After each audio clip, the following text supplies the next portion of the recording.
2021년 1월 20일 수요일 새벽 예배에 나오신 여러분을 주님의 이름으로 환영합니다. 주님께서 오늘도 새 은혜를 우리 모두에게 허락해 주실 줄로 믿습니다.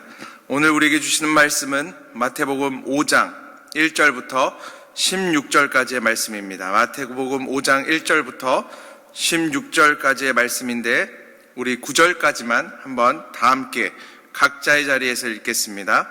예수께서 무리를 보시고 산에 올라가 앉으시니 제자들이 나아온지라 입을 열어 가르쳐 이르시되 심령이 가난한 자는 복이 있나니 천국이 그들의 것이며 애통하는 자는 복이 있나니 그들이 위로를 받을 것이며 온유한 자는 복이 있나니 그들이 땅을 기업으로 받을 것이며 의에 줄이고 목마른 자는 복이 있나니 그들이 배부를 것이며 긍휼히 여기는 자는 복이 있나니 그들이 긍휼히 여김을 받을 것이며 마음이 청결한 자는 복이 있나니 그들이 하나님을 볼 것이며 화평하게 하는 자는 복이 있나니 그들이 하나님의 아들이라 일컬음을 받을 것이며.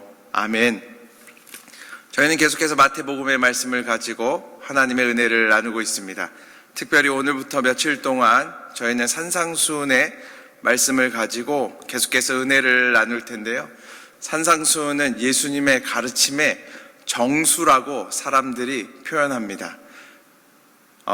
간디도 이렇게 이야기했습니다. 산상수훈이 정말 예수님의 가르침의 정수다. 경전 중에 경전이다. 그리고 모든 종교의 알맹이라고 표현했습니다. 우리가 산상수훈을 읽어가면서 예수님의 시선이 어디에 머무는지 알 수 있었으면 좋겠습니다. 예수님의 관심이 어디에 있는지, 예수님께서 정말 우리들에게 가르치시고자 하는 내용이 어떤 것인지 잘 알게 되는 놀라운 역사가 있기를 주님의 이름으로 축복합니다. 우리 1절과 2절의 말씀을 다시 한번 읽어보겠습니다. 1절과 2절입니다. 예수께서 무리를 보시고 산에 올라가 앉으시니 제자들이 나아온지라 입을 열어 가르쳐 이르시되. 지금 성경은 이야기하고 있습니다. 예수님께서요 이렇게 언덕에 이렇게 올라가서 앉으셨다는 거예요. 수많은 무리들이 이렇게 모여 있는데 그 앞에서 입을 열어서 가르치시기 시작했다는 거예요. 이 그림을 상상해 보면 돼요. 그러니까 지금 이 느낌은 어떤 느낌이냐면 지금 모여 있는 사람이 50명, 100명이 아니라는 이야기예요. 50명, 100명이면 그냥 동그랗게 이렇게 앉아서 이야기하면 되는데 수많은 사람들이 예수님께로 몰려오니까 우리가 보면 설교하는 이 단상도 보면 높잖아요. 왜냐하면 많은 사람들에게 효과적으로 정보를 전달하기 위해서죠. 이렇게 높은 데서 이야기하잖아요. 그러니까 예수님께서도 언덕 위에 올라가셔서 그 아래에 모인 수많은 수천의 사람들에게 지금 하나님의 나라에 대해서 말씀을 전하시기 시작했다는 거예요. 여러분, 이 사람들이 왜 몰려오기 시작했을까요? 마태복음 4장을 우리는 묵상했습니다. 마태복음 4장에 보면 그 이유에 대해서 잘 나타납니다. 예수님께서요, 이 마태복음 4장에서 회당에서 말씀을 전하시고 가는 곳마다 병든 자들을 낫게 하셨어요. 귀신 들린 사람들을 자유케 했어요. 사람들에게 있었던 모든 연약한 부분들을 자유케 해주셨어요. 그 일들 때문에요, 그의 소문이 온 수리아에 퍼지더라, 이런 말씀이 있습니다. 수리아는 다른 곳이 아니라 이 갈릴리의 북쪽입니다. 그러니까 로마의 관할이에요. 안디옥과 다소와 정말 많은 도시들이에요. 그 땅까지 예수님의 소문이 막 자자하게 퍼지기 시작한 거예요. 그리고 그 밑에 구절들을 읽어보면 예루살렘과 온 유대에까지 예수님의 소문이 퍼져서요, 사람들이 막 몰려온 거예요. 그럼 우리가 이렇게 상상해 보면 되죠. 지금 산상수훈의 청중들이 어떠한 사람들인가? 첫 번째는요, 산상수훈의 청중들의 삶의 자리는 만만한 자리가 아니었다는 거예요. 여러분, 오랫동안 병들었던 사람들, 귀신 들렸던 사람들, 그런 사람들의 삶의 자리가 어땠을까요? 너무나 힘들었죠. 여러분, 병든 지 오래되면요, 그 경제활동을 할 수가 없잖아요. 그러니까 가난해지는 거예요. 어려워지는 거예요. 그때 당시는 얼마나 더 힘들었겠어요. 사회복지가 잘 되어 있지 않는 때에 정말 힘들었던 사람들이 모여서 지금 산상수훈을 듣고 있다. 또 한 가지 분명한 사실은 무엇이냐면 예수님의 시선, 예수님의 관심가요, 여기 모여있는 사람들의 관심이 사실은 조금 다릅니다.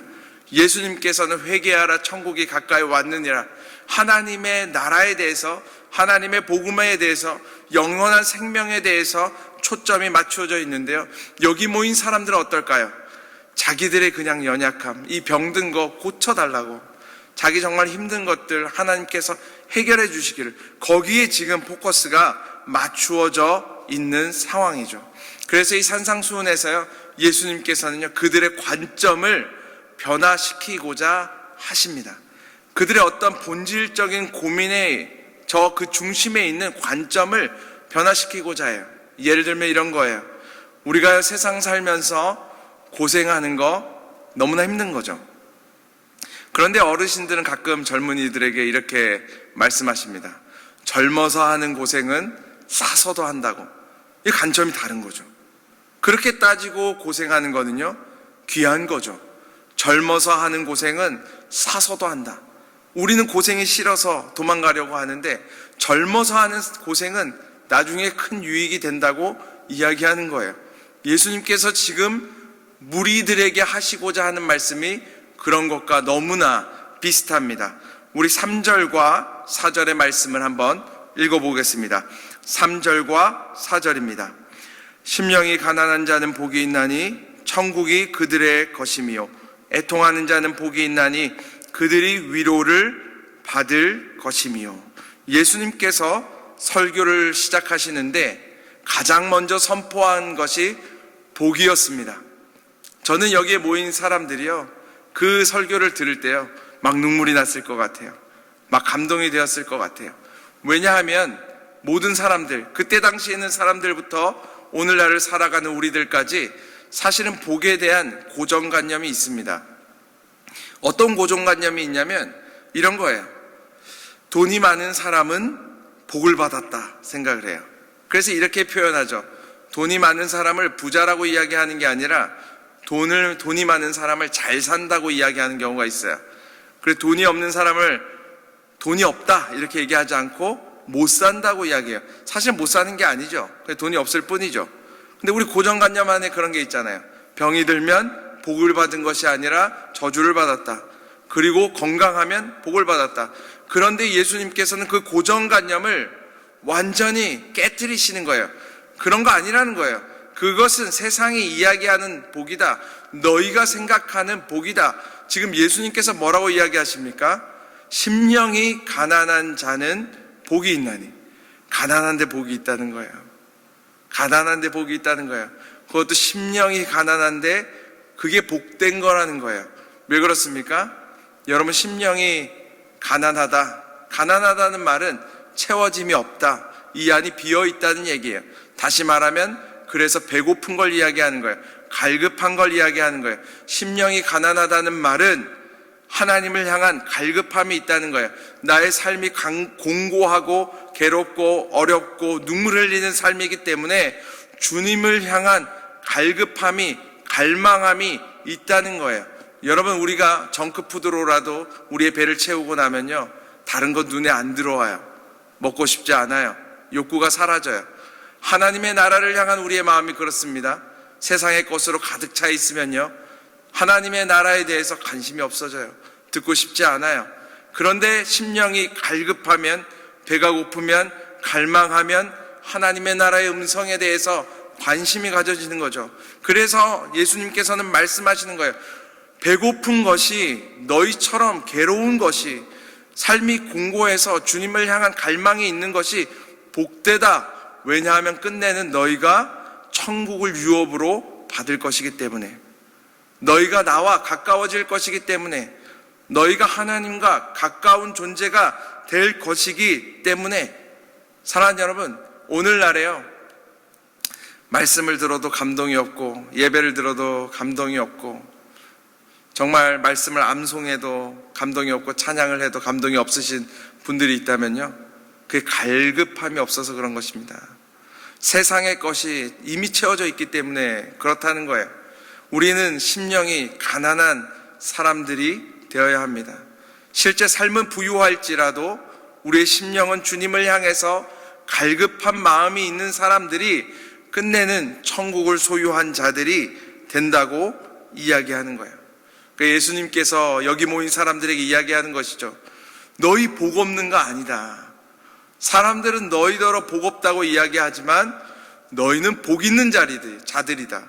그러니까 지금 이 광야에까지, 산에까지 와서 나를 찾고 있지 않느냐 말씀하시는 것입니다. 예수님께서는요, 계속해서 이렇게 관점을 바꿔주시는 거예요.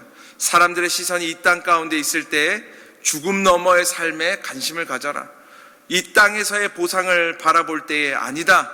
죽음 넘어서의 보상이 더 귀하다. 육신의 것만 생각하고 있을 때에 영혼의 것에 대해서 시선을 돌리게 계속해서 말씀하십니다.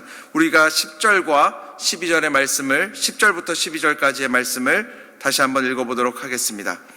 의를 위하여 박해를 받는 자는 복이 있나니 천국이 그들의 것임이라. 나로 말미암아 너희를 욕하고 박해하고 거짓으로 너희를 거슬러 모든 악한 말을 할 때에는 너희에게 복이 있나니 기뻐하고 즐거워하라. 하늘에서 너희의 상이 큽니다.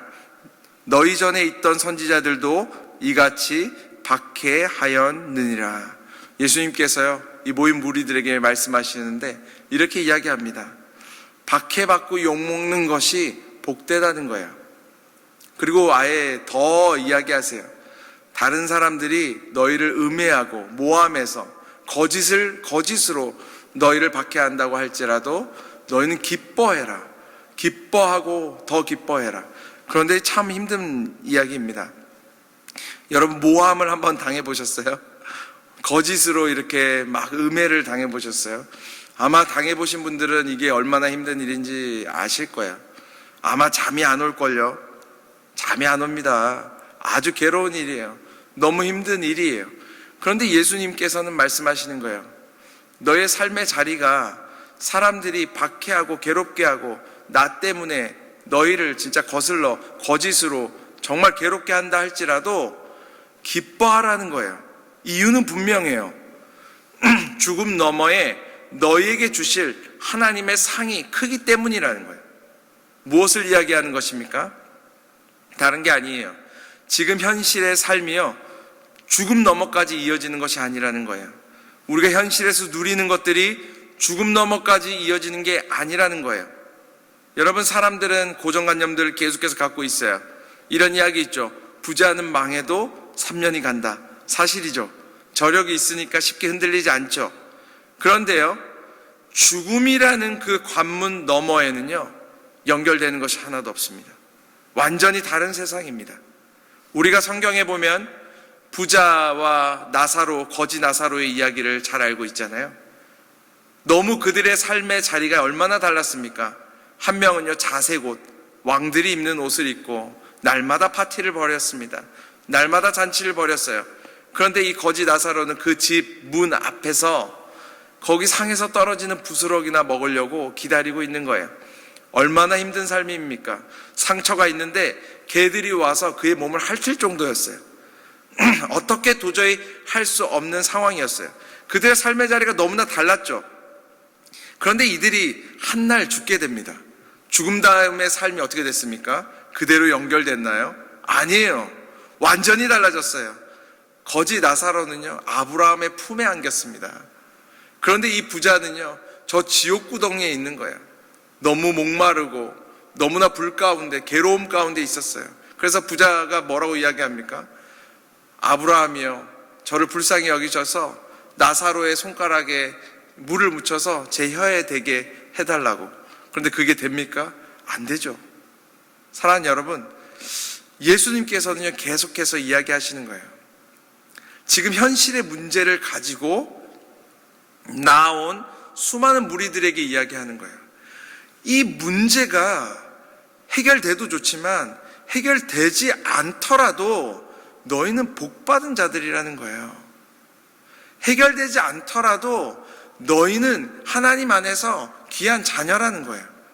죽음 너머의 삶에서는 완전히 새로운 세상이 펼쳐진다고 이야기하는 거예요. 그러면 우리가 이런 착각을 할 수 있습니다.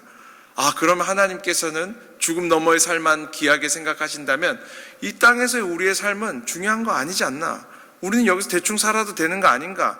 그런데요, 하나님은 그렇게 생각하지 않으세요. 죽음 너머의 삶이 귀하다고 생각하는 사람이 오늘 이 자리에서 살아가는 삶을 제대로 살아야 한다고 이야기하는 거예요. 여러분, 천국이 분명한 사람은요, 사실은 지옥을 믿는 사람입니다. 오늘 하루를 제대로 살아가는 사람은 죽음 너머에 하나님께서 주실 보상이 확실하다고 믿는 사람들이에요. 그래서 예수님께서는요, 이 말씀을 하시는 거예요. 13절과 14절만 한번 읽겠습니다. 13절과 14절입니다. 너희는 세상의 소금이니 소금이 만일 그 맛을 잃으면 무엇으로 짜게 하리요? 후에는 아무 쓸데없어 다만 밖에 버려져 사람에게 밟힐 뿐이니라. 너희는 세상의 빛이라. 산 위에 있는 동네가 숨겨지지 못할 것이요. 예수님께서요, 요구하시잖아요. 너희는 이 땅의 소금이요, 너희는 이 땅의 빛이라는 거예요. 죽음 너머의 보상을 하나님께서 허락해 주실 사람들이 살아있을 때 해야 될 일은 이 땅에서 빛과 소금의 역할을 감당하는 것이라고 말씀하시는 거예요. 사랑하는 여러분, 주님께서요, 우리를 위해서 귀한 보상을 저 천국에서 준비하고 계십니다. 근데 그것을 믿는 우리들은요, 오늘 하루를 연약한 사람들을 살리며 정말 하나님의 소금이요, 세상의 소금이요, 빛으로 살아가야 된다고 성경은 이야기합니다.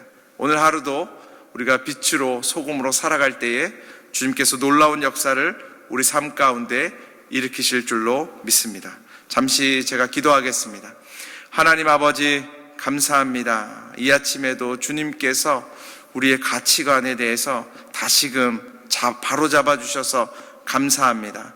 이 땅에서의 삶이 정말 공고하고 힘들고 괴로울 때가 있지만 하나님께서 허락하실 그 보상을 바라보며 하나님께서 복되다고 말씀해 주시는 그 말씀에 힘입어 오늘 하루도 이 땅에서 빛으로 소금으로 살아가는 우리 모두가 되게 하여 주시옵소서. 오늘도 말씀을 붙들고 나아가는 우리 모두에게 하나님의 은혜를 허락하여 주시옵소서. 예수님의 이름으로 기도드립니다. 아멘.